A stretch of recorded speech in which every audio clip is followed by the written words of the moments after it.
Me revoici et vous revoilà. Nous allons mener pendant 1 heure exactement, mais pour aussi aller de l'avant. J'ai toujours pas compris, depuis que j'ai le plaisir, l'honneur d'animer des conférences, des colloques, qu'après le déjeuner, il y a moins de monde. Donc c'est une statistique que je vais certainement projeter dans les années à venir, mais merci à vous d'être ici pour continuer véritablement ce process. Je vous demande de vous applaudir très très fort, parce que vous le méritez, vous le méritez. Mesdames, Mesdemoiselles et Messieurs, vous étiez présents pour la séance inaugurale, de haute facture à travers le public et le privé qui ont intervenu. Nous avons, avec la complicité de Zakaria Fahim, trouvé quels sont les moteurs de croissance pour l'Afrique de demain. On parlera de moteurs de croissance, on parlera de beaucoup de choses, mais nous devons absolument nous poser cette question fondamentale pour savoir comment procéder pour la gestion des talents, pour nous préparer véritablement à l'Afrique de demain. Un certain nombre de questions peuvent automatiquement nous interpeller. Quelle serait la définition la plus plausible du talent?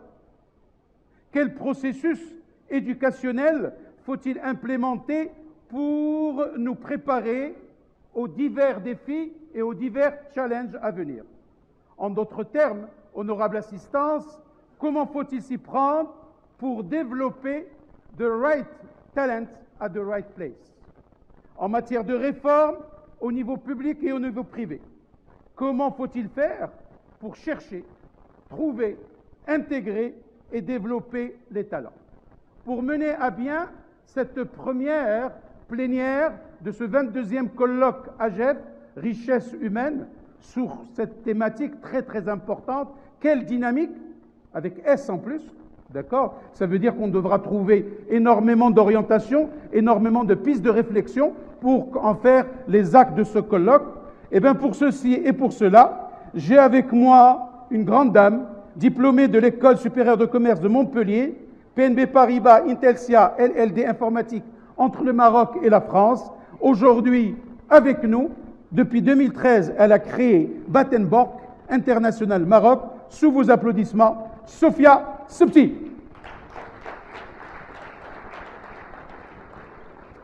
Vous savez qu'en applaudissant fort, on réchauffe. Et quand on réchauffe, on se met dans l'ambiance. Voilà, on ne perd rien absolument. Voilà, magnifique, tout le monde avec des sourires et ça me rend la vie encore plus heureuse. On baigne tous dans le bonheur. D'accord?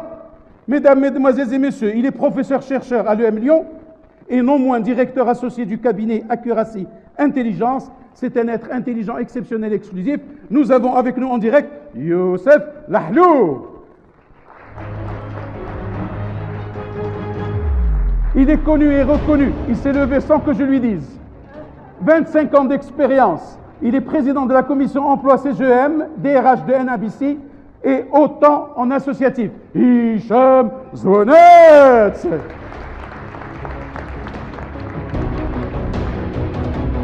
Il est beau, il est unique, il a le sourire angélique. Younes Sekri, administrateur, directeur général de l'école Pont Business School Afrique, double fonction académique, ancien député, entrepreneur chevronné. Marhaba bik Seyous.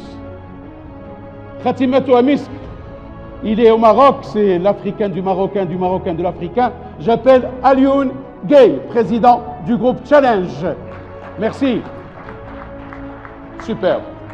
Voilà, ils sont tous là. Nous allons ensemble travailler pendant, j'ai dit, 1 heure. Le format que nous avons préconisé dans la préparation est le suivant. Je vais véritablement aller très rapidement pour gagner le temps, parce qu'on a cumulé du retard. On a à peu près 1 heure de retard pour essayer de finir vers 19h, pas pour ma séance, mais pour 19h, pour que vous fassiez beau et belle pour le dîner des galas de ce soir. D'accord? Alors, nous allons commencer et rentrer dans le vif du sujet pour essayer de travailler cette gestion des talents. Youssef Lahlou, parce que je ne vais pas cesser de vous appeler Younes, D'accord? Quand on a préparé cette plénière, nous avons parlé de 3 mots-clés. Compétitivité en matière de talent. Et la question qui se pose, sommes-nous à la traîne en Afrique, à ce niveau-là? Et vous allez aussi nous faire réfléchir et faire un focus important sur l'éducation et son importance pour le processus éducationnel, mais aussi trouver la gestion des talents. Youssef Lahlou, à vous. On a dit 10 minutes chacun pour essayer de travailler comme il se doit, pour laisser la parole à l'audience. On vous écoute. Ça marche, merci beaucoup.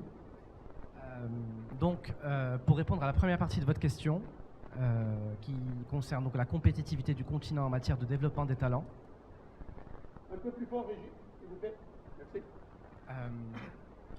Il faudrait il y a un indice de référence qui a été établi par l'INSEAD. Il s'agit de l'indice mondial sur la compétitivité des talents, qui mesure la capacité des différents pays à attirer, développer et retenir les talents. C'est un indice qui se base sur un certain nombre de facteurs qu'il est utile de rappeler, puisqu'il s'agit en fait des leviers que l'on peut actionner si on veut réellement développer les talents en Afrique dans un sens large.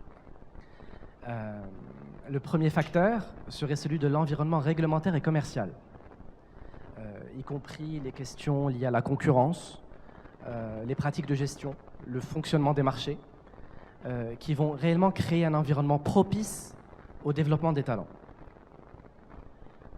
Le deuxième facteur à mettre en exergue serait celui de l'attraction des bassins de talents venant de l'étranger. Dans le cas de l'Afrique, on pourrait penser à la diaspora qui a étudié, qui a travaillé à l'étranger et qu'il faudrait capter.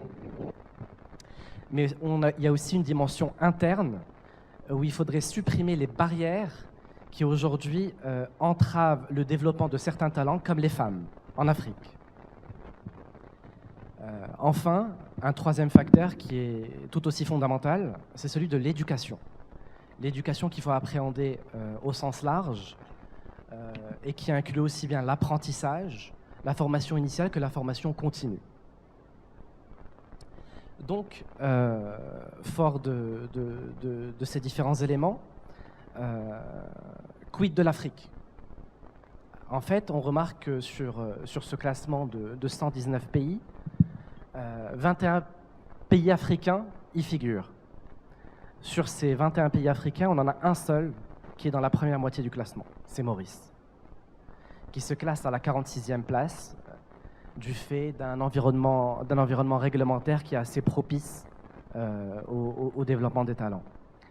Ce qui est plutôt à déplorer, c'est que les 2/3 des pays africains du classement se classent dans le dernier quartile, c'est-à-dire entre la 91e place et la 119e place. Le Maroc lui-même est malheureusement classé 96e. C'est dire les lacunes qu'il y a aujourd'hui en Afrique en termes de gestion des talents et plus particulièrement en termes d'attraction, de développement et de rétention de ces talents. Alors, si on s'amuse à voir un peu les points communs entre les différents pays qui ont surperformé dans ce classement, on voit que ce sont des pays où le système éducatif répond aux besoins du marché. Donc il y a cet aspect adaptation, emploi, formation qui est très importante. Ensuite, c'est des pays où il y a des politiques de l'emploi qui favorisent une certaine flexibilité, une certaine mobilité et l'entrepreneuriat. Enfin, dans ces pays-là, il y a une forte concertation entre les gouvernements, les acteurs du système éducatif et les entreprises. Alors, maintenant, ça me fait une transition pour aborder la deuxième partie de votre question, qui est un peu le rôle de l'éducation dans tout ce process. Je pense que les systèmes éducatifs ont un rôle crucial, et je dirais même une responsabilité, dans la construction et dans le développement des talents dont l'Afrique a besoin. Alors, j'insiste sur « dont l'Afrique a besoin », parce que ça sous-tend une nécessité d'adapter les compétences aux réalités, aux exigences du marché du travail. Vous savez que le WEF publie depuis plusieurs années un rapport sur la compétitivité globale des différents pays, et que l'un des éléments les plus problématiques pour faire du business en Afrique, tel que remonté par les entreprises, c'est justement cette inadéquation entre la formation et les emplois. Je pense qu'elle est classée 6e, donc avant même tout ce qui touche aux problèmes de fiscalité ou de législation du travail. C'est dire l'importance d'une adaptation du système éducatif, de la formation, des programmes aux réalités et aux exigences du marché du travail actuel. Ce qui n'est pas le cas actuellement, puisqu'on est classé dans le dernier quartile de ce classement de référence pour les 2/3 des pays africains qui y sont référencés. Il faut donc essayer de faire en sorte que les différents acteurs de l'écosystème de l'éducation puissent adapter leurs programmes pour anticiper les métiers et les compétences qui sont nécessaires à l'Afrique. Bon, là j'ouvre une parenthèse pour la refermer très rapidement. Mais quand on parle de métiers dont l'Afrique a besoin, il suffit de faire une analyse des grosses tendances lourdes du développement en Afrique. On a une croissance démographique qui est importante, qui s'accompagne d'une urbanisation rapide. Je pense qu'on est passé de 25% de taux d'urbanisation en 1975 à 40% en 2015, et ça risque de monter à 54% en 2040 selon les estimations de McKinsey. Cette urbanisation rapide va s'accompagner d'un investissement massif dans les infrastructures, avec des besoins estimés à plus de 93 milliards de dollars par an d'ici 2020. Donc tout ça pour dire que des secteurs comme le BTP ont de beaux jours devant eux en Afrique.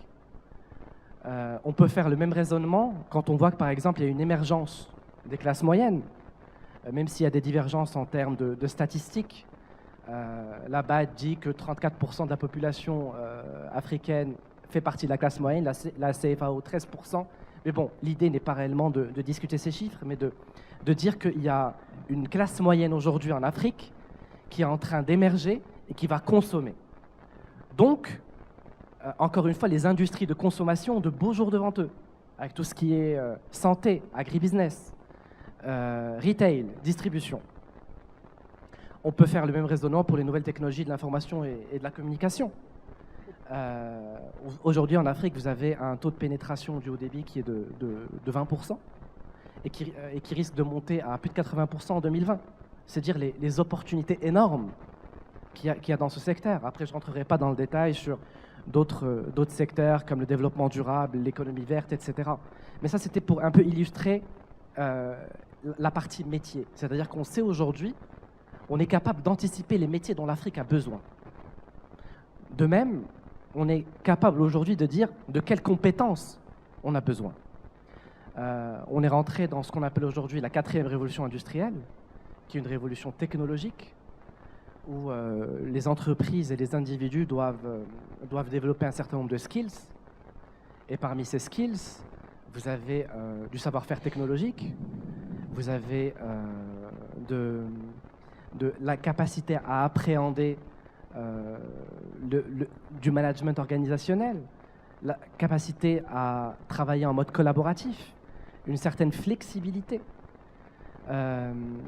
Donc, fort de tous ces éléments, les différents acteurs du système éducatif doivent arriver à intégrer dans leur programme, qu'il s'agisse de formation initiale ou même de formation continue, ces compétences qui doivent être en lien et en étroite adéquation avec les réalités du marché. Et si je dois illustrer ça par ce qui est fait à l'EM Lyon, et je finis dans pas longtemps, à l'EM Lyon, par exemple, il y a plus d'une 50aine de partenariats qui ont été signés avec les associations professionnelles et les entreprises pour pouvoir appréhender au plus près les besoins du marché du travail et les exigences des recruteurs. De la même manière, au-delà du corps professoral classique, il y a un certain nombre d'experts qui sont reconnus chacun sur certaines, enfin, qui ont chacun des expertises, qui mettent à la disposition des étudiants pour réellement leur donner cette dimension pragmatique, terrain, qui pourrait leur manquer. Il faudrait aussi stimuler la recherche, l'innovation, pour diversifier même les outils pédagogiques. Il faudrait travailler sur plus de publications, mais aussi élargir les modes de diffusion du savoir. Aujourd'hui, par exemple, à l'EM Lyon, on a mis en place des MOOC totalement gratuits pour donner les clés de l'entrepreneuriat au Maroc. On a mis en place un MOOC sur Introduction to Doing Business in Africa, qui est censé donner des clés de lecture, une grille d'analyse à différents publics sur les challenges, les facteurs clés de succès pour faire du business en Afrique. Donc tout ça, c'est très important. Il faut corréler l'éducation à la réalité du marché du travail. Si l'on veut réellement faire prospérer les talents et faire en sorte qu'ils excellent. Ça nous permettra automatiquement de nous améliorer dans cet indice? Absolument, puisque cet indice, c'est un des facteurs prépondérants dans le calcul de cet indice. Donc, si on fait des efforts en termes de politique d'emploi, avec une législation qui soit un peu moins rigide, si on fait des efforts en termes d'éducation, si on supprime certaines barrières qui entravent le développement de certains bassins de talents, j'ai parlé des femmes tout à l'heure, eh bien oui, automatiquement, on va monter dans les classements. Merci beaucoup Youssef Lahlou de cette contribution pour nous expliciter un constat alarmant et quelles sont les pistes de réflexion et de solutions qui vont nous mener justement à améliorer cette position qui n'est pas à notre honneur. Hicham Zouanet, très heureux de vous accueillir sur le plateau et donc nous souhaiterons, vous en tant que chevronné, essayer de nous donner un petit peu les contextes et les spécificités de l'Afrique et comment peut-on développer ces talents. Mais vous avez souhaité aussi donner votre définition du mot talent. Je vous donne la parole. Comme si Youssef Lahlou, vous avez 10 minutes. Merci beaucoup. Merci Sidi Mohamed. Je reviendrai peut-être à la définition après. La spécificité de l'Afrique. Nous sommes dans un continent qui commence à susciter beaucoup d'intérêt, l'intérêt de beaucoup de puissance. Il n'y a qu'à voir ce que fait la Chine, il n'y a qu'à voir le rapprochement avec les États-Unis, il n'y a qu'à voir l'Europe qui veut faire un comeback pour voir qu'on suscite beaucoup d'intérêt et pour deux raisons. Simple, bon, un pays qui regorge de ressources naturelles, qui vont demain après-demain nourrir le monde, la Chine aussi, et un continent qui regorge de ressources humaines. Je rappelle quelques chiffres qui ont été cités par mon ami Jamel. 70% de cette population sont des jeunes. Une démographie galopante, 1 milliard de population, 2,5 milliards à l'horizon de 2050. Mais cette richesse, ce potentiel, cette démographie galopante présente le paradoxe que vit l'ensemble des pays en voie de développement. C'est-à-dire, d'une part, elle enregistre un fléau de chômage qui devient assez catastrophique. 1 million de chômeurs par mois, 12 millions par an. Et d'autre part, elles accusent un déficit énorme de talent. Bon, alors d'aujourd'hui, on reste un continent agricole, mais qui est en train de se transformer et il enregistre des besoins énormes dans le BTP, dans la banque assurance, dans les télécoms, dans les IT. Et si on voit rien que ces 5 secteurs, c'est les secteurs sur lesquels le Maroc déjà se positionne dans ces pays africains comme une locomotive de développement. Deux manières pour développer des talents, pour sourcer des talents, pour avoir des talents pour l'Afrique. Soit d'aller chercher notre diaspora, et qui constitue un réservoir assez important en termes de capital humain. Mais la diaspora, à prendre avec beaucoup de pincettes, ils ont eu l'habitude et ils ont pris le pli d'un cadre structuré, d'une qualité de vie, et pour les attirer, il faut se réveiller de bonne heure. Et quand bien même on sera amené à les attirer, on commence à les attirer, j'ai été choqué par voir que cet effet peut être nul par la volonté d'autres ressources à quitter. Je rappelle l'enquête de Recrute cette année qui a encore mentionné, qui a été reliée par beaucoup d'organes de presse, qui a montré que 9 cadres sur 10 souhaitent quitter le Maroc. C'est juste alarmant. C'est riche quand on peut les retrouver rapidement après quelques années, mais c'est assez risqué quand on risque de les perdre. Alors, on ne peut pas imaginer donc soit diaspora, soit aller les développer en interne via chaque entreprise, et on rentrera dans les détails des méthodes pour le développement. Mais avant de parler des méthodes, je voudrais qu'on soit assez vigilant en termes d'utilisation des méthodes. Nous sommes un continent pluriel, avec des spécificités diverses, riches. Si on doit juste les agréger, on peut imaginer qu'il y a 4 groupements. Il y a l'Afrique du Nord, qu'on peine à parachever son intégration. Il y a l'Afrique de l'Est, avec des pays qui sont en train de faire des révolutions, tels que le Rwanda, la Tanzanie, le Kenya. Vous avez l'Afrique de l'Ouest, qui ont réussi les COAS, c'est-à-dire le CEDEAO, et qu'on aimerait bien avoir notre place dans cette forme d'intégration compte tenu du mal que vit l'humain en termes d'intégration. Et puis vous avez l'Afrique du Sud, avec les pays satellites qu'elle gère en écosystème, tels que le Botswana, le Swaziland, la Namibie, et on peut même mettre le Madagascar et l'île Maurice compte tenu de leur proximité. Chaque groupement est une spécificité, et au sein de chaque groupement, vous allez trouver, si je prends l'Afrique du Nord, le Maroc est une singularité à tout point de vue. D'abord, son tissu économique est composé, 9 entreprises sur 10 sont des PME, TPE. La création d'emplois au Maroc, 9 salariés sur 10 sont créés par le privé. Contrairement à des pays très similaires de la région. Je prends la Tunisie, je prends l'Algérie, je prends l'Égypte, je prends la Jordanie. La création de l'emploi par le public s'élève entre 40 et 45%. Lorsque le Maroc, elle est à moins que 8%. 92% de la création d'emplois est par le privé. Et ceci met encore la pression et la responsabilité sur le privé pour aller sourcer et développer ses talents pour le pays plus que dans les autres pays. Alors, maintenant, avant de développer ces talents, il faut d'abord les attirer. Et pour les attirer, je ne vous dis pas que vos meilleurs ambassadeurs sont vos salariés, vos pires ennemis sont les stagiaires, que vous n'avez pas pris le temps et le soin de bien les encadrer. Et bien sûr, développer une attractivité n'est pas une affaire de quelques slides, ni de quelques outils de marque employeur. C'est un travail de longue haleine, il te faut 4 à 5 ans pour développer une marque employeur et à partir de là, aller commencer à développer.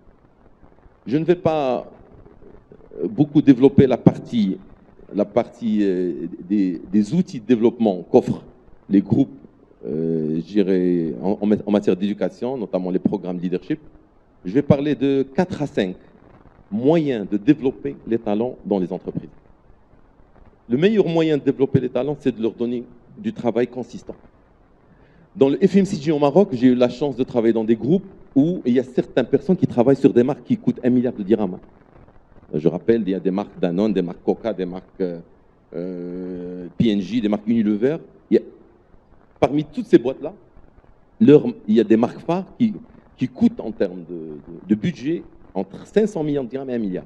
Le meilleur moyen, c'est d'avoir une rotation sur ces marques-là, aussi bien en termes d'innovation, en termes de marketing, en termes de trade, en termes de commercial. Quand on vit une expérience de gérer une marque, c'est déjà, aucun MBA au monde ne peut vous donner ce que peut vous offrir la gestion d'une marque, bien sûr, de façon intégrée, et surtout lorsque vous êtes une boîte qui intègre le 360 degrés sans pour autant, je dirais, prendre des process plug and play venant de la multinationale. Deuxièmement, meilleur moyen de développer des talents, c'est de leur donner des projets. et des task force. La vie d'une entreprise est faite de projets et la gestion de projet offre la possibilité d'assesser et d'évaluer des talents, aussi bien en termes de gestion d'interface, aussi bien en termes de gestion de stress, aussi bien en termes de délivrables, etc. Donc, deuxième driver et levier, la gestion des projets et bien sûr gestion des task force. Troisième levier, et là aussi beaucoup de multinationales commencent à l'utiliser, c'est déjà utiliser aussi bien les BU du groupe pour aller décréter et exiger un minimum de short-time assignment. Je dis cette année, je dois avoir 5 personnes ou bien 10 personnes qui doivent séjourner 6 mois dans un autre pays de la même BU et aller travailler sur une mission et prendre au moins un salarié par direction fera une richesse énorme. Quatrième levier ou bien driver de développement, et là on va commencer à s'adresser plutôt à l'externe. Les benchmarks,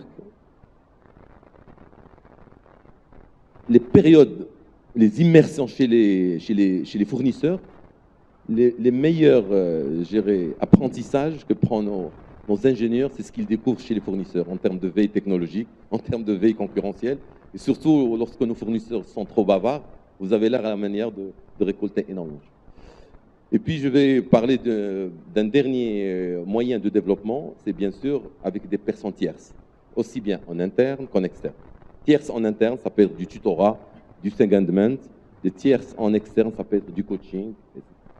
Et bien sûr, viendra enfin, comme dernier levier, l'expatriation. Un expatrié, c'est un investissement pour la boîte.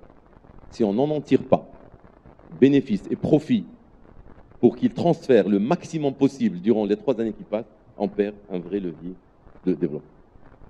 Merci.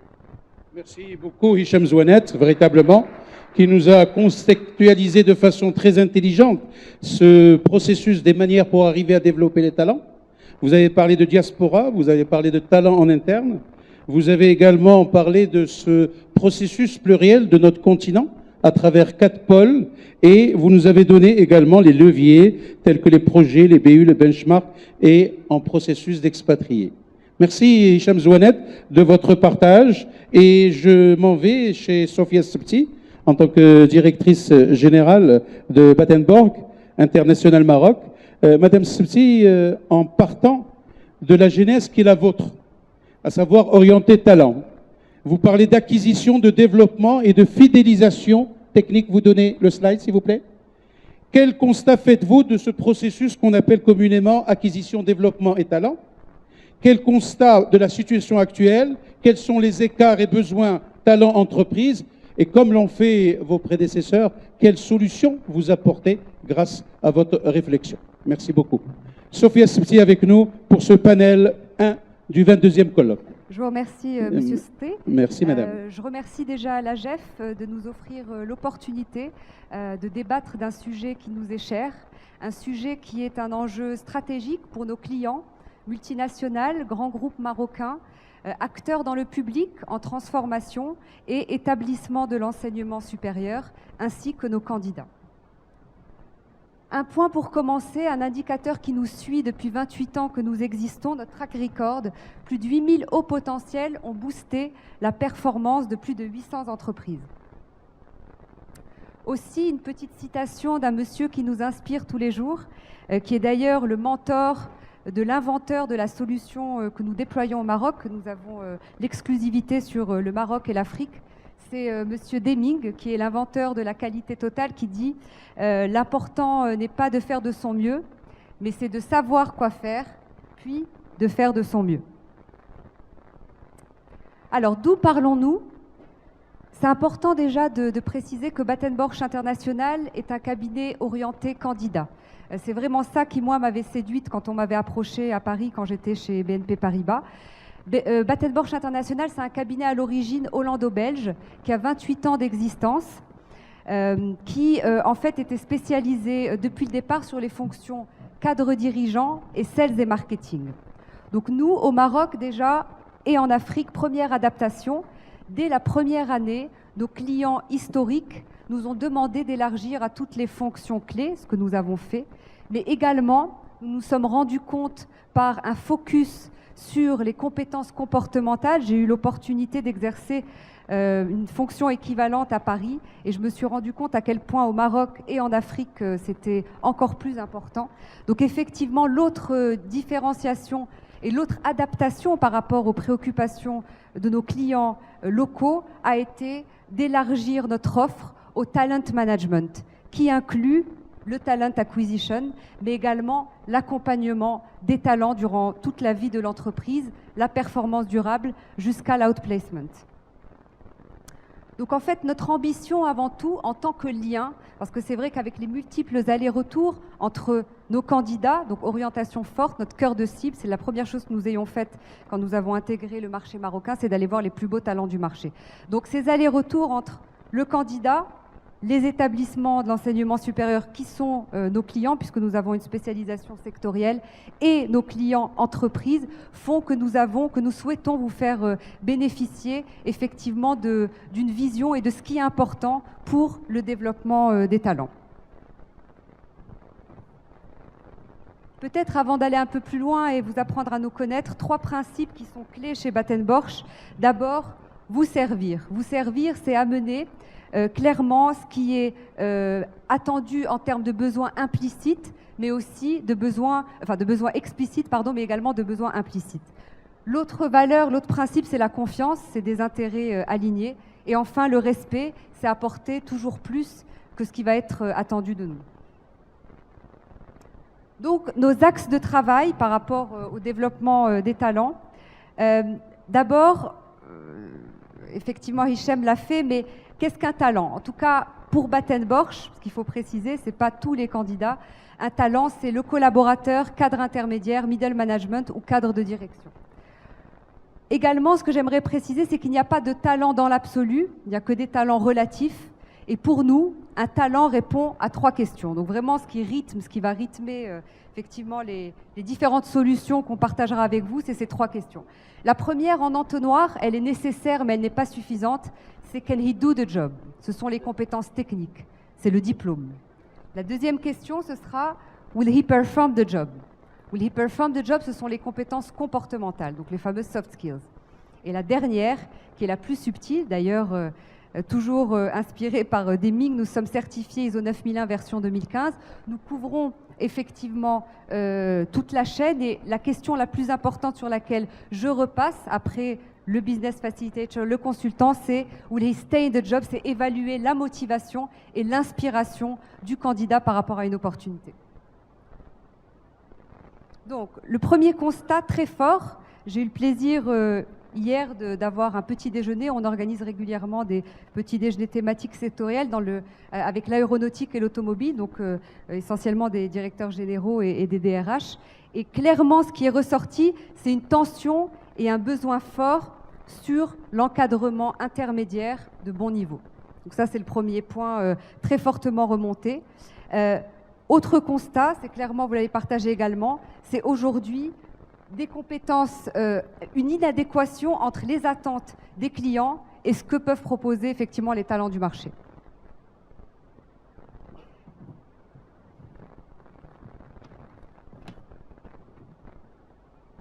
Donc ce qu'on a cherché, ce n'est pas un outil, c'est vraiment une approche systémique qui puisse créer une cohérence entre les 3 parties, les candidats, l'entreprise, les établissements d'enseignement supérieur. Et cette solution, c'est une approche systémique qui s'appelle Print et qui couvre effectivement toute cette chaîne. Donc, d'abord, effectivement, l'acquisition. Donc là, pour travailler effectivement le développement des talents, ça commence par le sourcing. C'est mettre le candidat au bon endroit. Donc nous avons des points d'attention sur toute la chaîne, effectivement. Deuxième étape où nous intervenons, c'est par rapport à la partie développement. Donc là, nous proposons des programmes d'onboarding aux entreprises, également de leadership, avec un suivi effectivement extrêmement précis des compétences comportementales de nos candidats. Le développement des talents, c'est bien mesurer effectivement les aspirations des entreprises qui se jouent beaucoup sur effectivement le leadership pour relever des défis opérationnels. Par rapport aux talents, effectivement, ce qui ressort le plus, c'est le besoin de se réaliser, de s'accomplir, d'apprendre, de progresser, de concilier aussi aujourd'hui la vie personnelle et professionnelle. Voilà.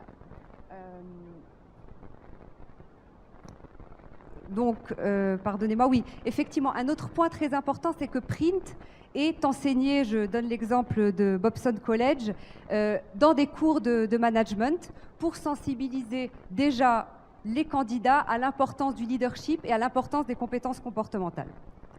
Donc pour conclure, ce que je dirais, c'est qu'effectivement, il existe des solutions macro entre les entreprises, l'État, le système éducatif via différents dispositifs.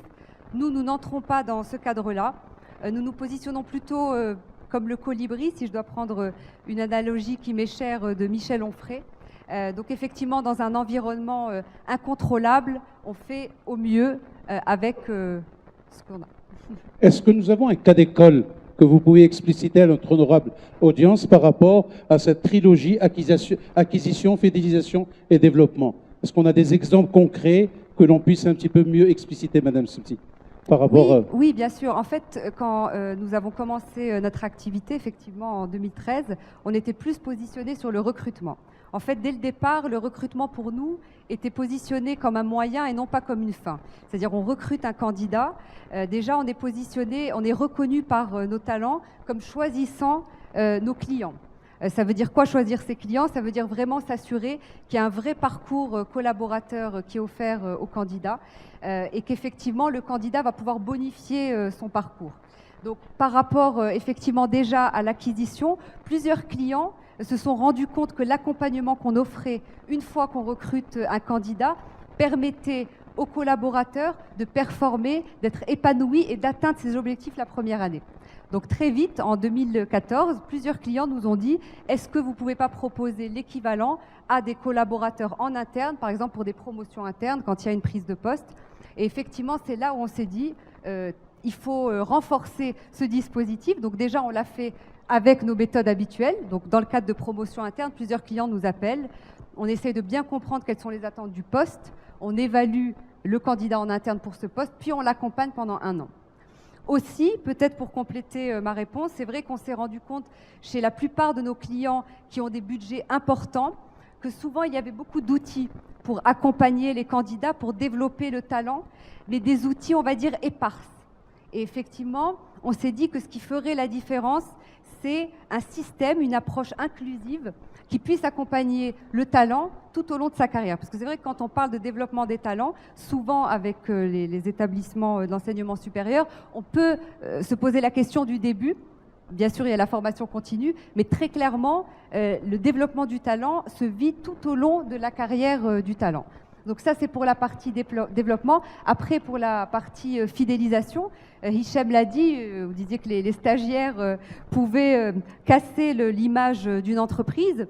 Effectivement, les personnes qui partent doivent garder aussi une bonne image. On a une offre d'outplacement, donc d'accompagnement aussi du talent qui va quitter, qui doit continuer à se développer, qui doit continuer à se poser les bonnes questions. Mais je dirais par rapport en termes de solutions, le point le plus important à garder à l'esprit, c'est les compétences comportementales, mais également les aspirations. Et c'est vrai que ce qu'offre Print en plus, c'est un éclairage sur l'orientation du candidat, ce qui lui va le mieux. Je partage quand même une stat intéressante. 9 personnes sur 10 au Maroc sont désengagées au travail. Merci beaucoup, Madame Subti. Très, très heureux et merci d'avoir enrichi ce panel par cet apport fidélisation, accompagnement. Alioune Gueye, vous êtes le président du groupe Challenge Afrique. Nous allons vous interpeller par rapport à tout ce qui a été dit par les panélistes, mais aussi quelle est votre réflexion et comment peut-on développer les talents pour l'Afrique de demain, s'il vous plaît. Merci beaucoup. C'est bon. Merci pour l'invitation déjà. Je pense que ce qui a été dit a été bien dit et clairement indiqué. Peut-être juste, je crois, remettre des éléments de contexte parce que je crois que notre continent, et je crois que c'est le titre du forum, traverse aujourd'hui une phase importante, irréversible de transformation structurelle de son économie. Pour faire court, en fait, aujourd'hui, il ne s'agit plus simplement d'exporter des matières premières en l'état, mais de les transformer sur le continent. Bien entendu, par rapport je dirais, au talent ou au manque de talent que nous vivons sur le continent, ça amène de nouvelles problématiques, de nouvelles préoccupations, parce qu'on se rend compte, et on fera la différence là, entre l'Afrique plutôt francophone et anglophone, qui vivent des difficultés différentes. On se rend bien compte que l'école ne prépare pas suffisamment. Je crois que c'est le point de départ.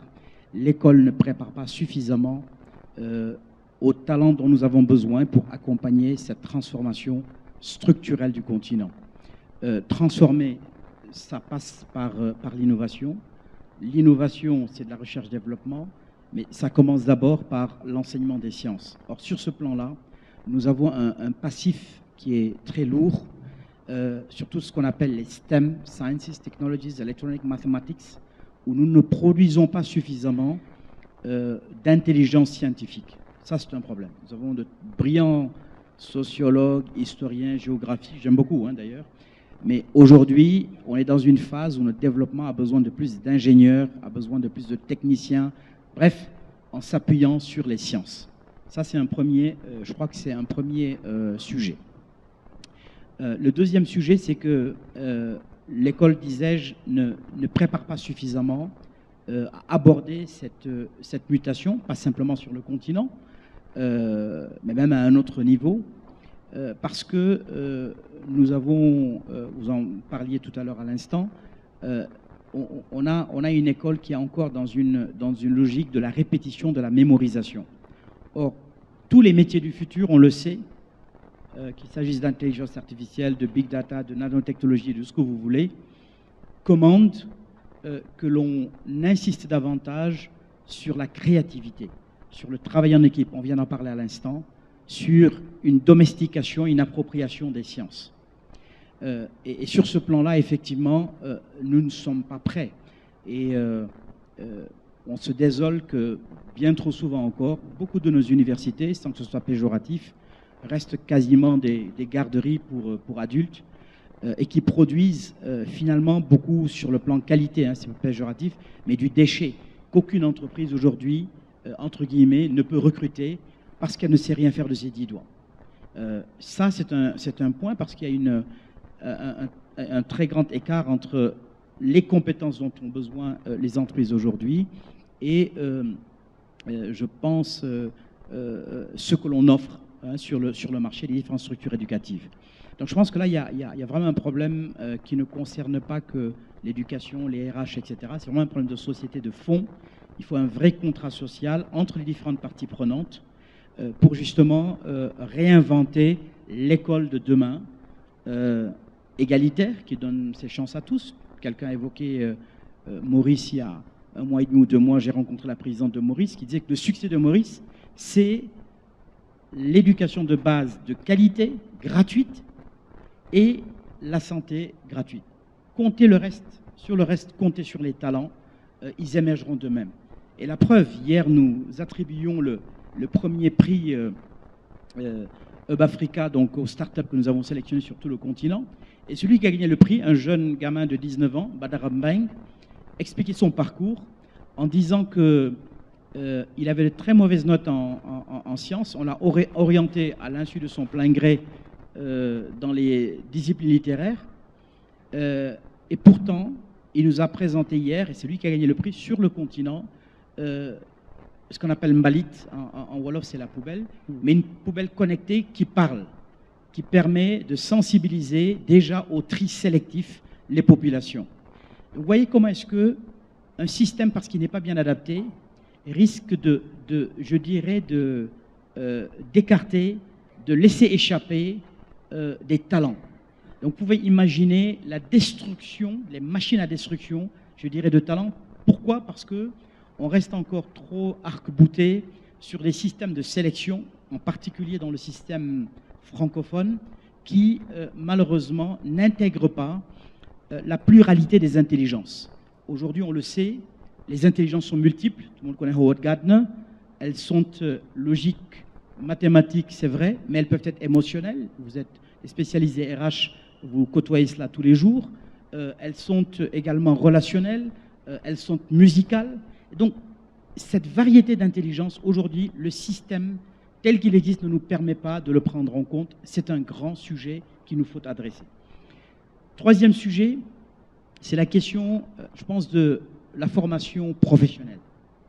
Là encore, il y a un très très grand passif parce que quand on va dans une école professionnelle, c'est comme si on avait arrêté sa vie.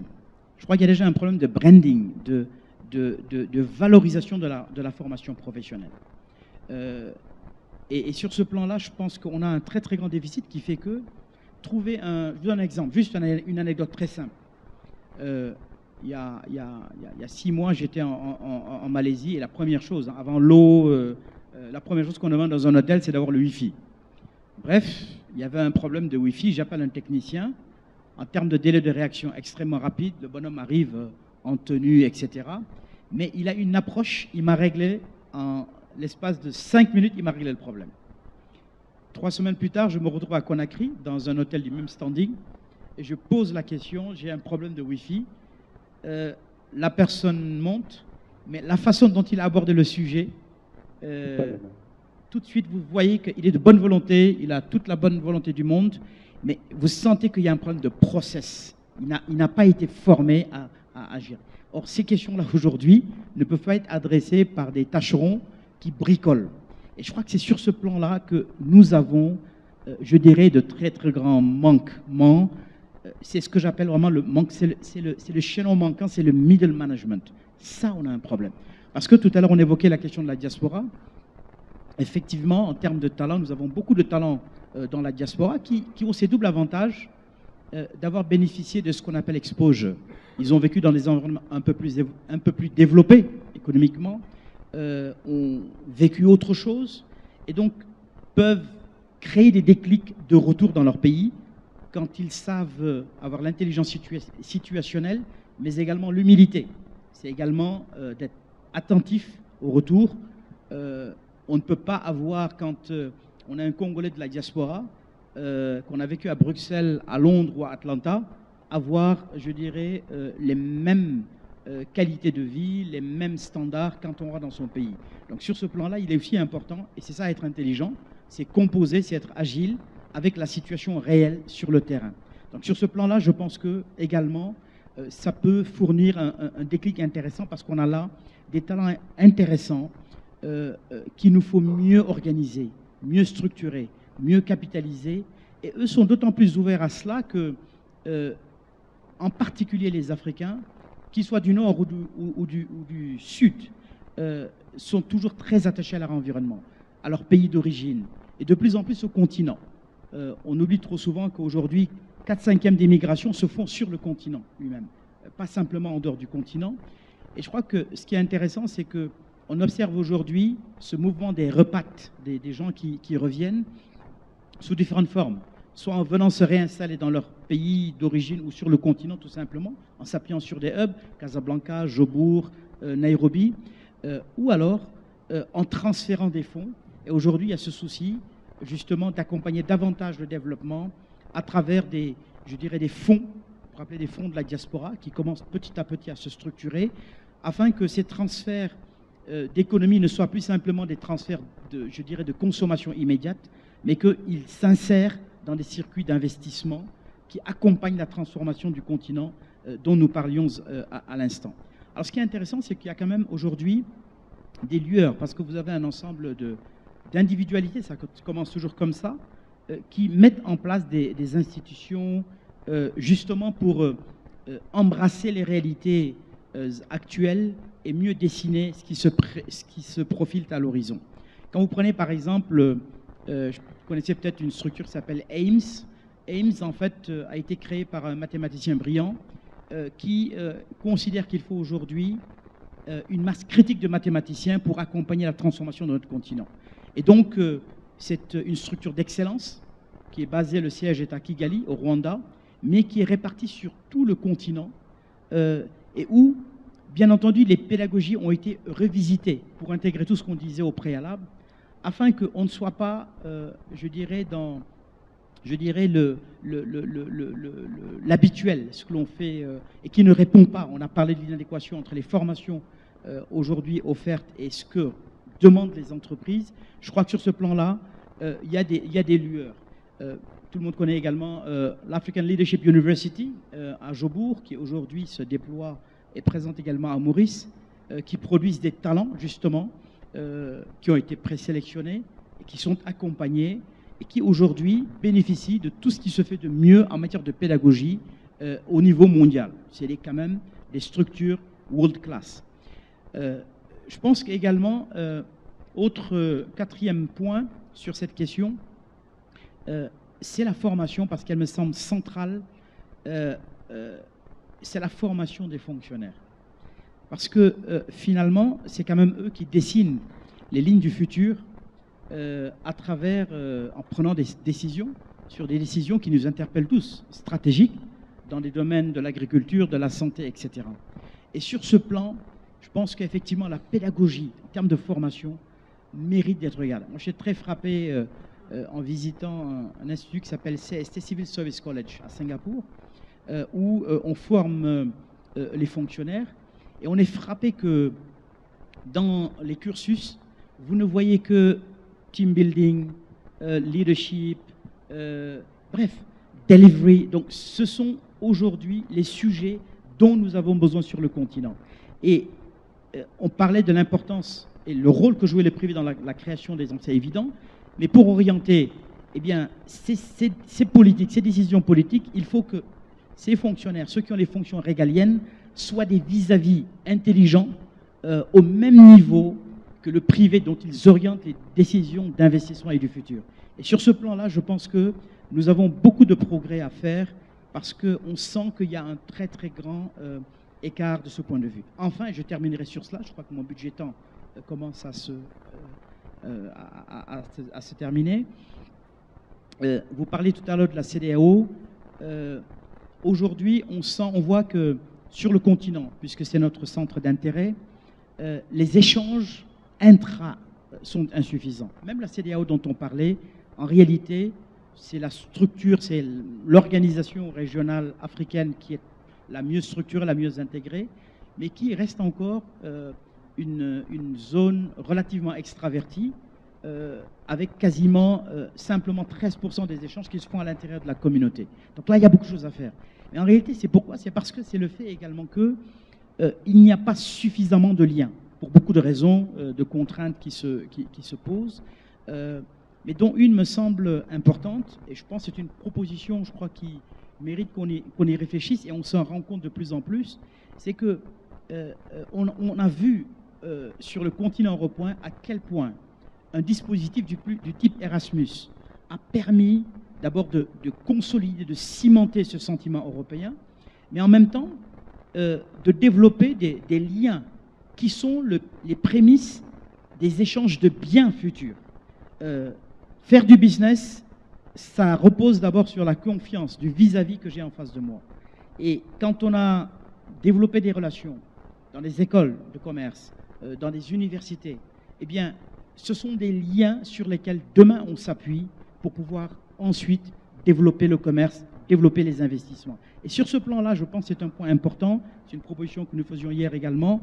Il nous faut quasiment un Afripoulos. Discopoulos, tout le monde sait, c'est un élève, mais il faut un Afripoulos sur le continent dans lequel des étudiants marocains passeraient un semestre ou un trimestre à Nairobi, à Jobourg, à Abuja, à Dakar, Bamako, et inversement, le Maroc reçoit chaque année quasiment plus de 10 000 étudiants d'Afrique subsaharienne, et je pense que ce doit aller dans les deux sens, parce que je crois que c'est ça qui sera le point de départ, je dirais, d'une bonne compréhension et de l'intelligence culturelle, multiculturelle dont on a besoin pour pouvoir développer demain les échanges. Et là, on se rendra compte que, en réalité, beaucoup de ces talents, on a vu à travers nos chers collègues du panel que des outils existent pour développer des talents.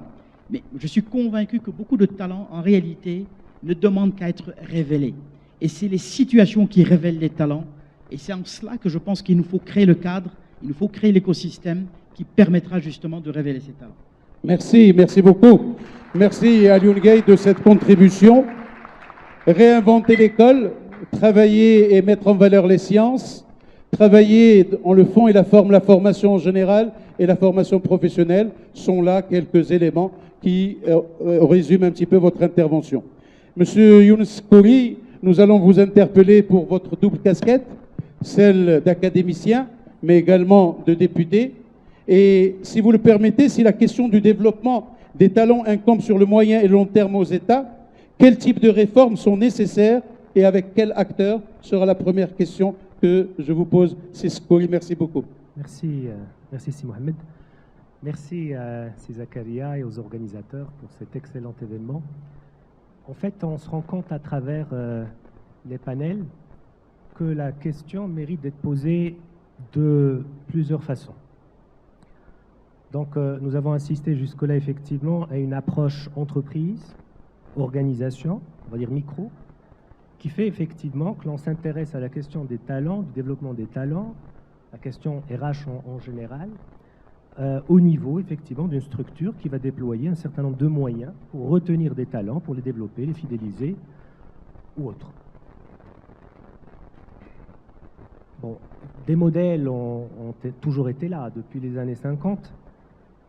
Le marché du travail avant avait ce luxe où les employés, les talents restaient généralement longtemps au sein de la même structure, ce qui rendait ces process faisables.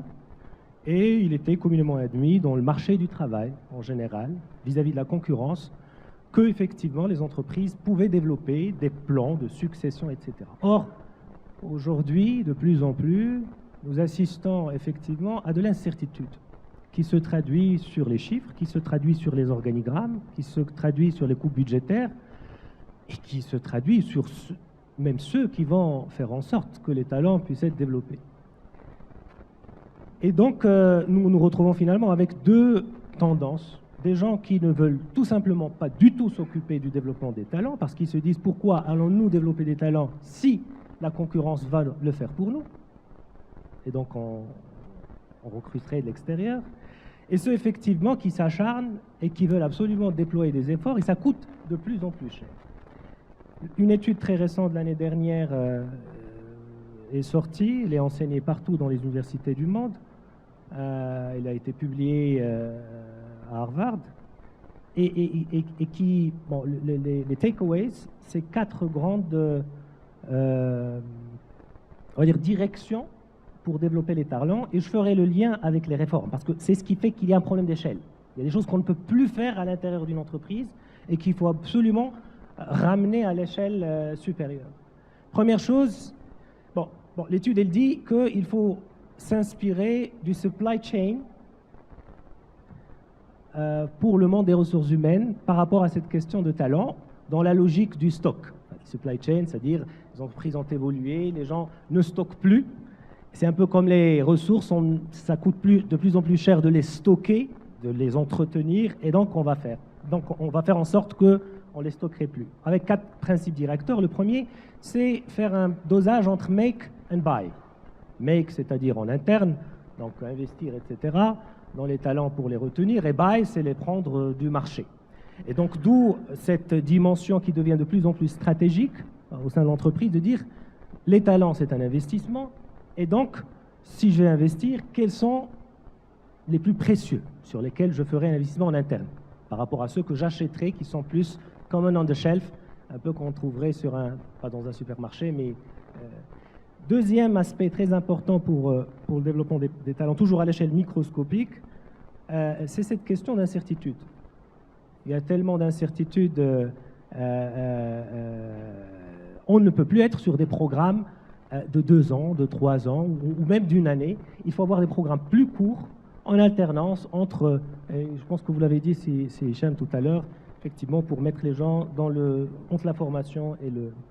Troisième élément important, c'est la question de comment est-ce que les entreprises, comment faire en sorte qu'elles augmentent le retour sur investissement. Et là, vous n'avez pas plusieurs choix. Un, c'est l'intrapreneuriat, parce qu'il y a des gens que vous ne pouvez plus retenir de toute façon. Voilà, donc il vaut mieux développer du business avec eux s'ils ont une expertise avérée, que de les laisser partir, végéter un peu dans la nature. Et deuxièmement, comment rester en contact avec ceux qui vous ont quitté? Parce que pour des crises particulières ou des moments importants ou une reprise économique, vous aurez le moyen de les reprendre. Et dernier élément, c'est comment effectivement réussir cet équilibre entre employeurs et employés. Parce que les stakeholders et les shareholders, les horizons ne sont pas les mêmes, dépendamment de la structure capital, enfin, du capital de l'entreprise, les actionnaires, leurs enjeux, etc., etc. Donc, quand vous regardez la question de façon microscopique, vous avez des outils, vous avez des axes, mais vous avez aussi des limitations qui sont claires.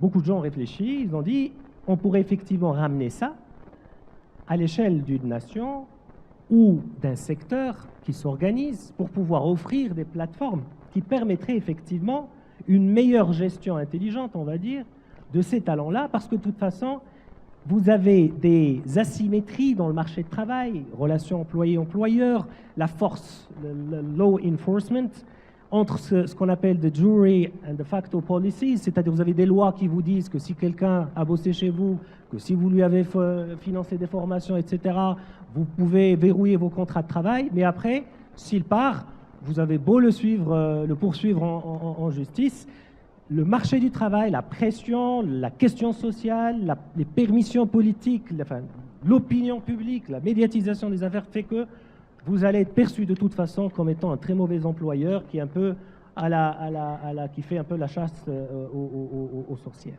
Donc, l'échelle de l'État devient une échelle importante. Or, le problème, c'est que dès que vous êtes à l'échelle d'une nation, vous avez un premier problème immédiat, vous n'avez pas de DRH au niveau d'un pays. Un ministre d'Emploi n'est pas un directeur des ressources humaines. D'ailleurs, chez nous, ça ne s'appelle plus le ministère de l'Emploi. C'est le ministère du Travail. Le travail, ce n'est pas l'emploi. Bon, bien sûr, dans les missions du ministère, l'emploi, mais la dénomination donne une idée sur l'importance qu'on donne au sujet et les efforts qu'on déploie pour les atteindre. Donc, quand vous prenez une décision à l'échelle d'un pays, vous faites face à 3 paradigmes compliqués qui font que vous ratez généralement vos réformes, et c'est pour ça que ça ne marche pas en fait à chaque fois. Enfin, ça marche, mais de façon timide. Vous êtes dans le paradigme de la rationalité qui est le préféré de ces talents. C'est-à-dire, moi, si je suis une personne qui a de la valeur sur le marché de l'emploi, je veux être reconnu, je veux des règles claires, je veux avancer dans la clarté, et bon, voilà, je veux une visibilité. C'est la rationalité, qui est, je dirais, qui est le parent pauvre des politiques publiques, qui obéissent à 2 autres paradigmes. Le paradigme sociologique, qui fait que si vous voulez vous occuper sérieusement d'une problématique, d'un problème, il faut que le niveau que ce problème soit exacerbé, que l'ampleur du problème soit telle que la pression sociale, les médias, l'opinion publique fait que vous n'arriverez plus à retarder la solution. Et donc, si vous êtes au niveau managérial, vous êtes assujetti à ce calendrier qui a un input sociologique et à un autre calendrier qui a un input politique qui obéit au temps court des gouvernements. Comme vous le savez bien, les mandats, c'est sur 5 ans dans des pays démocratiques, et l'Afrique se démocratise. Donc la question se pose, parce que les talents ne se gèrent pas sur 5 ans, sur 4 ans. Vous ne mettrez jamais en place les bonnes plateformes à l'échelle d'un pays. Jack Welch, qui est la grande référence sur le sujet, il a mis en place un programme sur une dizaine d'années, il a mis en place un pool où il a mis en place des gens. Et ces talents, pour qu'ils puissent les récupérer à la fin en tant que dirigeant, à moins de 40 ans pour diriger toute la boîte, il s'est posé la question, ce type-là, il est brillant à 24 ans, mais il va suivre, excusez-moi, sa copine dans une filiale dans un pays où ça paie bien. Et donc, sur 5 ans, ça ne sera plus la personne idoine pour. Cette autre personne a des besoins pressants d'argent parce qu'il a des aspirations plus immédiates, il est dans l'immédiateté du financier, donc il va être dans la filiale où les primes sont les plus importantes et qui n'est pas nécessairement la plus stratégique en matière de réflexion, d'intégration pour l'entreprise, pour l'État, pour le secteur en question. Et donc, il doit y avoir à un certain moment quelqu'un qui ne se met pas en équation par rapport aux forces du marché, entre guillemets, de la carrière, entre l'ego, entre les aspirations, les ambitions, et qui doit mettre en place une approche volontariste à une échelle qui doit être respectable, critique, hein, pour pouvoir effectivement permettre à des personnes qui ont la bonne, je dirais, la bonne graine, qui sont de la bonne graine, de pouvoir s'investir sans avoir cette peur de l'insécurité, parce que le stratégique est très insécure. Les métiers rapportent, si vous êtes expert, l'expertise vous rapporte de l'argent, mais le general management, la stratégie, les grandes questions, soit vous êtes à la tête d'une grande structure, soit peut-être vous êtes au chômage. Donc, et quand vous êtes au chômage, c'est compliqué. Donc, la question, quand elle se pose à l'échelle d'une nation, à l'échelle d'un gouvernement, à l'échelle d'un secteur qui s'organise, nous manquons aujourd'hui de vision, nous manquons de politique volontariste, et je vais vous le dire, ma profonde conviction, c'est qu'elles n'arriveront jamais, elles ne seront jamais le produit d'une réflexion émanant des institutions gouvernementales qui sont trop occupées dans le temps court à gérer, à faire le pompier, à gérer des urgences. Les pays structurés sont les pays où il y a des think tanks, où il y a des universités, où il y a des organisations professionnelles qui préparent des solutions, même si elles ne sont pas parfaites, mais des solutions qui sont faisables, des solutions qui obéissent, pas des solutions académiques au sens puriste du terme. Et quand le président des États-Unis prend le pouvoir, c'est 30 000 personnes qui changent autour, dans l'administration américaine. Ces 30 000, ils les recrutent où? Ils étaient dans les think tanks, ils étaient dans les universités, mais ce n'étaient pas des théoriciens. C'était des personnes qui ont travaillé sur des doctrines, sur des façons de faire, des façons de voir, et c'est comme ça que des notes qui commencent à des dizaines de pages remontent jusqu'à ce qu'elles deviennent une page, une demi-page, et qui donnent lieu à un fil conducteur, à une vision, à une façon de faire les choses, qui après se décline effectivement à travers des experts. Merci beaucoup. Merci. Merci à mes chers panélistes de cette contribution. Et je m'en vais vers l'audience pour cette session de questions et de réponses. Nous allons prendre un petit quart d'heure. J'ai déjà une dame, un monsieur. Je vais en prendre deux ici. C'est Mohamed. Et enfin, une quatrième personne. On restera pour trois et on verra. Une quatrième personne avec le doyen, avec plaisir. Mademoiselle, aurez-vous la gentillesse? Voilà. Nom, prénom, fonction et surtout votre numéro de compte bancaire. D'accord? Bonjour à tous. À toutes, ouais. Maya Mazroui, consultante au sein du cabinet Michael Page, spécialisée dans les fonctions ressources humaines. Micro, s'il vous plaît. Oui, vous m'entendez bien là, c'est bon? Super. Super, parfait. Juste revenir un petit peu sur la diaspora marocaine qu'a évoqué M. Hichem Zouanet. Aujourd'hui, le Maroc attire la diaspora marocaine. Maintenant, comment pensez-vous que les entreprises puissent les attirer d'un point de vue rémunération? Quand je prends par exemple l'exemple du SMIC français et du SMIC marocain, qui est 4 ou 5 fois supérieur, avec un coût de la vie au Maroc qui est quand même suffisamment élevé. Une question qui suscite l'intérêt. Je sens que quand vous parlez rémunération, il y a toujours du mouvement. Ensuite, la diaspora marocaine, donc, est-ce que vous pensez que son intégration est suffisamment anticipée, mesurée et gérée? Parce que c'est quand même un véritable changement de code socio-professionnel. Est-ce que vous pensez que les entreprises qui sont très attirées par cette diaspora l'ont suffisamment réfléchi? Et le troisième point, qui je pense est un sujet RH des années à venir, c'est la génération Y et Z à gérer, qui restent maximum 2-3 ans dans l'entreprise et qui ont l'impression qu'ils ont fait le tour. Comment pensez-vous que nous soyons capables de les fidéliser et d'en faire de véritables potentiels pour l'entreprise? Merci. 3 questions pour le prix d'une. Je vais aller chez M. Abdelatif Komat, doyen de la faculté des sciences juridiques, économiques et sociales de Casablanca. S'il vous plaît, c'est Komat. Merci, cher ami Testi. En fait, je me sens un peu interpellé. Tout à fait. Je suis doyen d'une des plus grandes facultés du Maroc, qui est la faculté des sciences juridiques, économiques et sociales de Casablanca. Et effectivement, cette question me concerne directement parce qu'on a beaucoup parlé de formation. Je suis d'accord avec les panélistes sur en fait, nous sommes au cœur de la dynamique en matière de richesse humaine.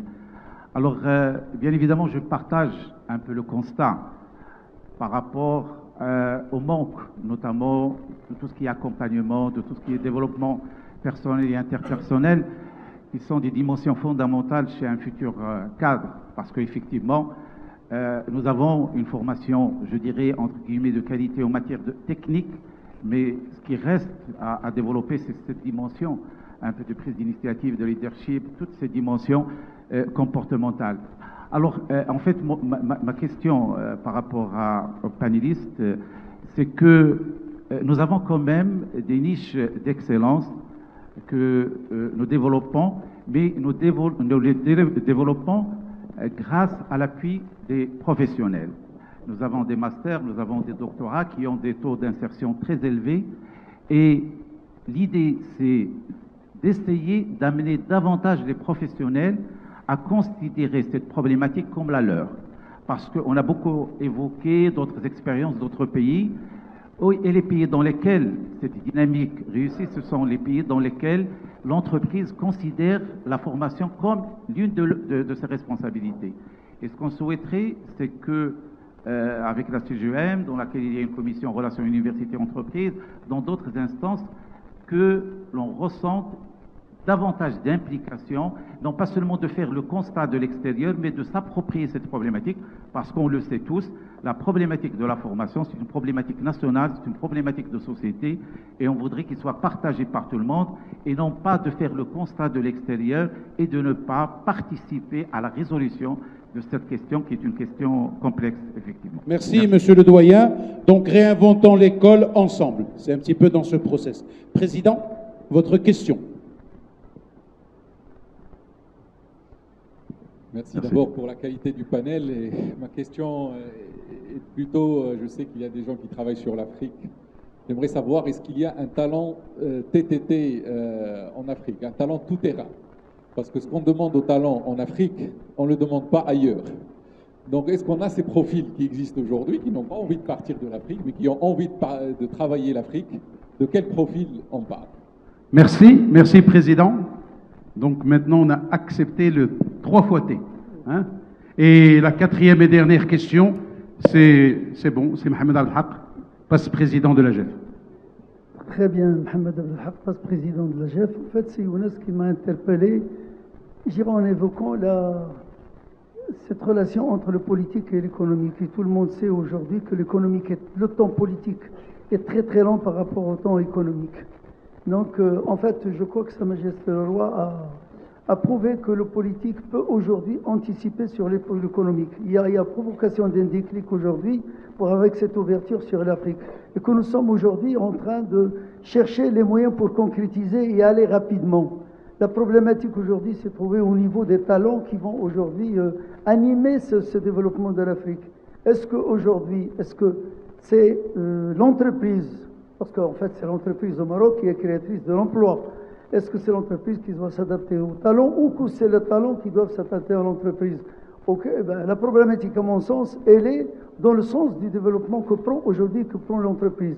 Si nous comptons, et je suis d'accord avec vous sur le politique aujourd'hui pour faire bouger les choses, je crois qu'on va attendre trop longtemps. Je crois que l'économique aujourd'hui, le déclic a été provoqué, il va falloir qu'on avance très rapidement pour avoir notre place aujourd'hui dans l'enceinte des nations développées. Je crois qu'aujourd'hui, le Maroc a un rôle fondamental à jouer dans ce sens-là. Quant à cette problématique de talent et tout ça, je crois qu'il ne faut pas se faire trop de problèmes. L'essentiel, c'est qu'il y a une planification de développement, il y a une orbite de développement qui est tracée en fait par les politiques. Il va falloir qu'on avance et qu'on avance assez rapidement, et je vous remercie.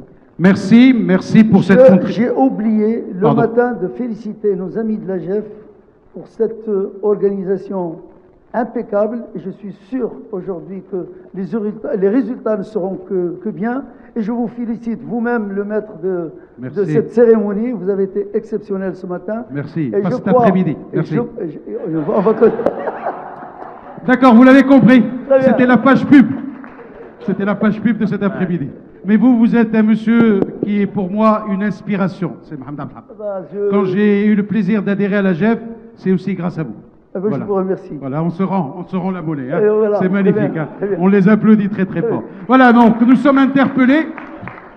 Diaspora, quelques questions. Nous sommes interpellés sur l'académique, sur la formation, nous sommes interpellés sur le politique et nous sommes interpellés également de ce profil de M. le Président Zakaria Albert sur les 3 T. Un profil tout-terrain. C'est Hicham. Merci. Merci mademoiselle pour votre question. Alors quand je dis diaspora, ils ne sont pas attendus que sur le salariat. Diaspora avec l'EU9, avec l'expérience d'ailleurs, on les attend beaucoup plus sur l'entrepreneuriat et éventuellement l'entrepreneuriat beaucoup plus que sur le salariat. Maintenant, venons-en au sujet salariat du diaspora. Il faut démystifier un sujet et un vrai watch-out sur le coût du travail au Maroc. Nous commençons à avoir l'un des coûts du travail les plus chers en Afrique. Deuxième SMIC en Afrique, après l'Afrique du Sud, plus cher que la Roumanie, la Bulgarie et un 3e pays européen, membre de l'UE. Salaire des dirigeants.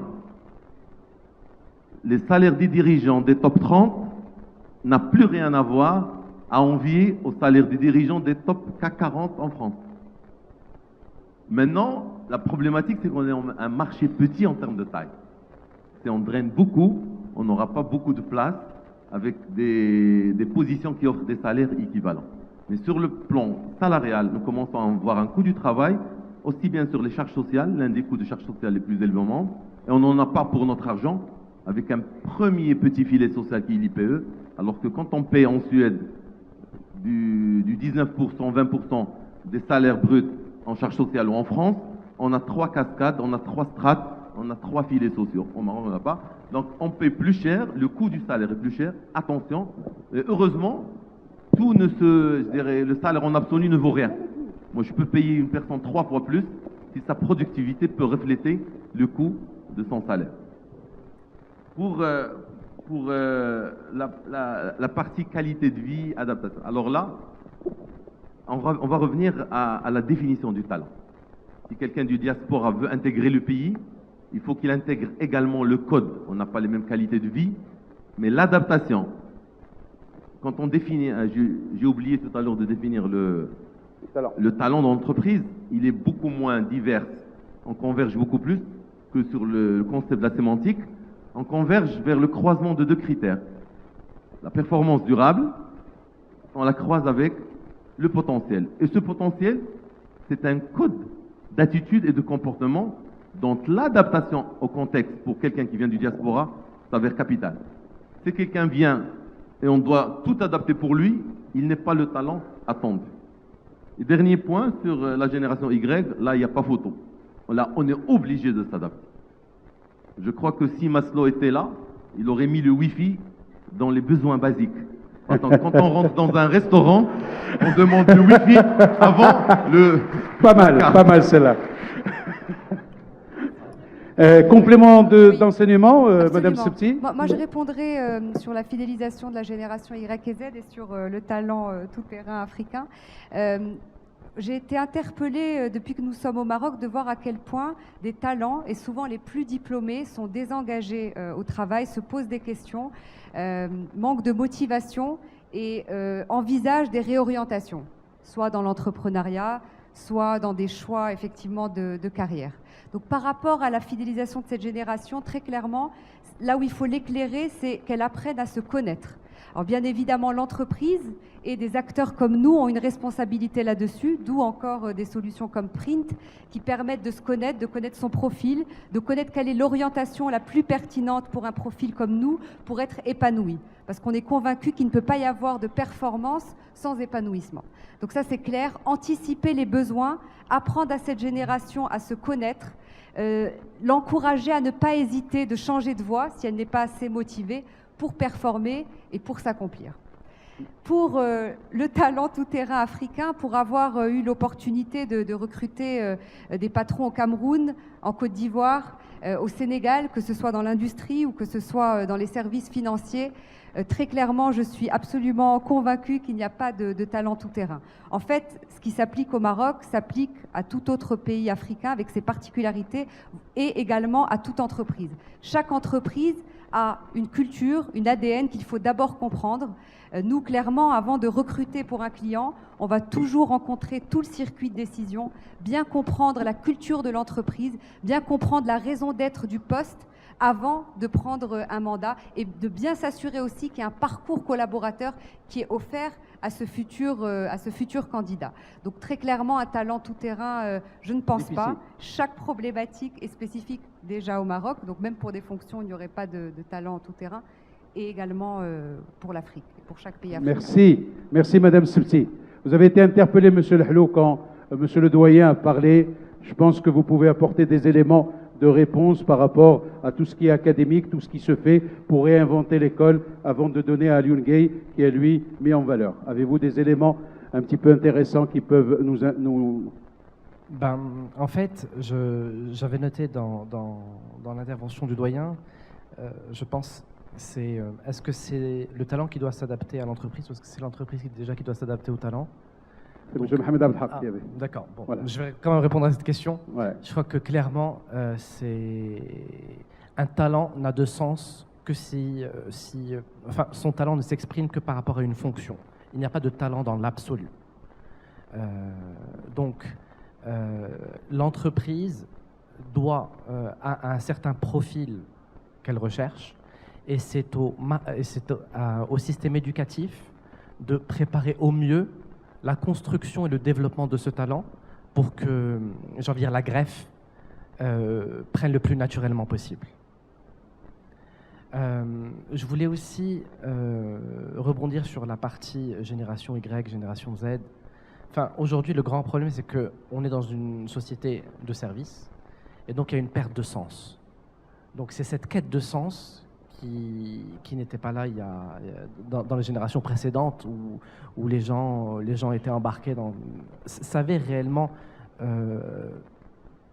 pourquoi ils travaillaient, où il y avait un sentiment de contribuer à la production de quelque chose.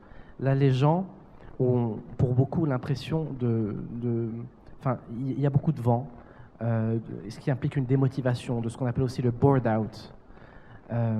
Et donc il faut accepter aussi le fait que les modèles ont changé, qu'il y a plus de flexibilité dans le travail, qu'il y a dans une seule vie, des fois on va plusieurs fois changer de métier, d'où l'importance justement de l'éducation, de la formation continue pour pouvoir s'adapter le plus rapidement possible aux mutations rapides du marché du travail. Merci Youssef Lehlou. Si Younes Kouri, le côté politique, un petit peu. Moi j'ai une anecdote en 2 mots. On va la partager ensemble. Voilà, si vous permettez, et j'en ai tiré pas mal de conclusions et de messages. On raconte, c'est un peu comme les fables de La Fontaine. Et on raconte qu'il y avait une poule. Et, une poule oui, une poule. Je connais celle du corbeau. Là. Mais La Fontaine n'a rien à voir avec l'histoire. Une poule et un bœuf. L'histoire, à l'origine, c'est une poule et un cochon, mais on l'a adapté on s'adapte. Voilà. Une poule et un bœuf, voilà, ils étaient en train de discuter, ils voulaient faire une sorte de joint venture, donc un petit business ensemble. Et ils se disaient, bon voilà, on va investir en quoi? La poule, elle dit, écoute, on fait un business dans la bouffe, dans la restauration, etc. Le bœuf dit, oui, c'est une très bonne idée. Et le bœuf dit, bon, ladies first, qu'est-ce que vous proposez pour l'enseigne, pour le nom, Elle dit, faisons un resto qui vend le khlié. Khlié, pour ceux qui ne savent pas, c'est des œufs avec de la viande. C'est là que le bœuf a dit, non, arrête. Moi, je ne suis pas avec toi sur ce business. Bon, pour la poule et le cochon, c'était egg and bacon. Donc, elle dit, non, moi, je ne suis pas avec toi sur ce business. Parce que toi, tu vas venir le matin, tu vas nous donner des œufs, donc tu vas repartir. Et moi, il va falloir que je coupe de mon propre corps pour pouvoir fournir... C'est l'attitude générale qu'on a aujourd'hui dans les générations, dans les gouvernements privés, dans les dirigeants dirigés, etc. Et cette approche égalitariste de plus en plus exprimée dans nos sociétés par rapport à une approche de l'ordre et de la...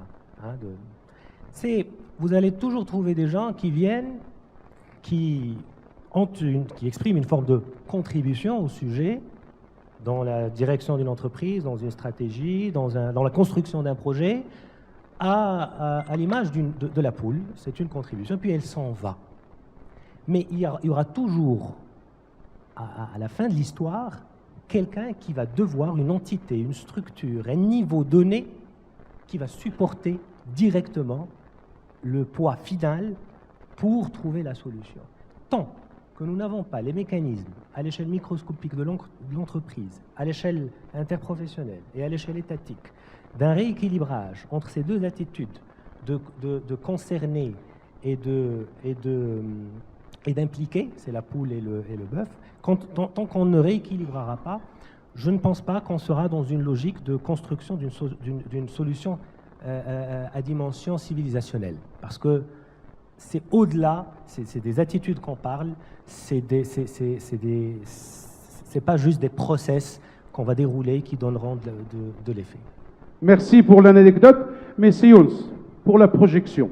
Qui est la poule, qui est le bœuf? Moi, je pense que quand vous êtes dans la responsabilité, vous êtes le bœuf. D'accord. Voilà. Bien. Merci. Monsieur Alioune Gueye, vous avez mis en place ce processus de réinventer l'école. Monsieur le doyen a réagi. Comment pouvez-vous nous donner ample information et une communication adéquate pour qu'on puisse comprendre ce processus de réinventer l'école?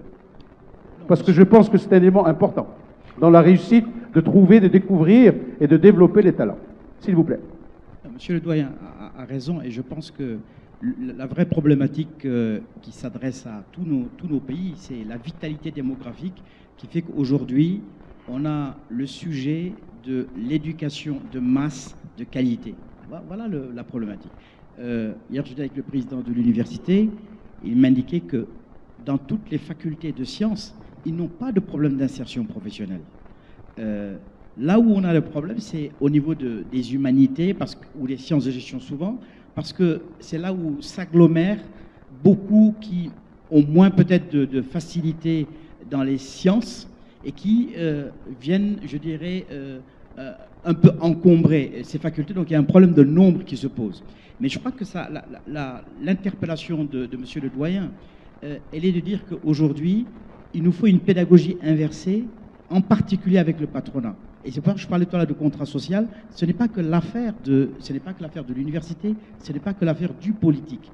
Et il est important, on a des exemples de pays qui, même pour des raisons d'attractivité de l'investissement, on oublie trop souvent quand on regarde des pays tels que l'Asie du Sud-Est, parce que c'est plus proche de nous, leur émergence économique est plus récente, la Malaisie ou Singapour, quand ils ont commencé, je dirais, à investir dans le capital humain, la première chose qu'ils aient faite, c'est de faire le tour, le roadshow des multinationales et de dire de quelles compétences avez-vous besoin. Et nous nous chargeons de les former, de manière à ce que ces entreprises venant s'installer dans leur pays trouvent des compétences, entre guillemets, prêtes à l'emploi. Donc je crois que c'est important que les entreprises prennent cela à corps et intègrent leurs besoins, fassent cet effort de prospective. Il y a une très belle publication en France, par exemple, qui s'appelle le CREDOC, qui dit voilà les métiers de l'avenir. Et on les chiffre. Donc c'est quand même un indicateur suffisamment important. Le deuxième élément, et c'est pour ça, sur ça, je ne suis pas tout à fait d'accord avec Sekouri, je regarde un peu, tout le monde parle du Rwanda, je dirais, mais je pense que c'est un cas d'école qui est intéressant. Quand aujourd'hui, on a un gouvernement entrepreneur, c'est lui qui met le cadre et qui dit voilà ce que je veux. La première ressource aujourd'hui du Rwanda, c'est le tourisme. Parce que c'est un pays enclavé, qui a des difficultés.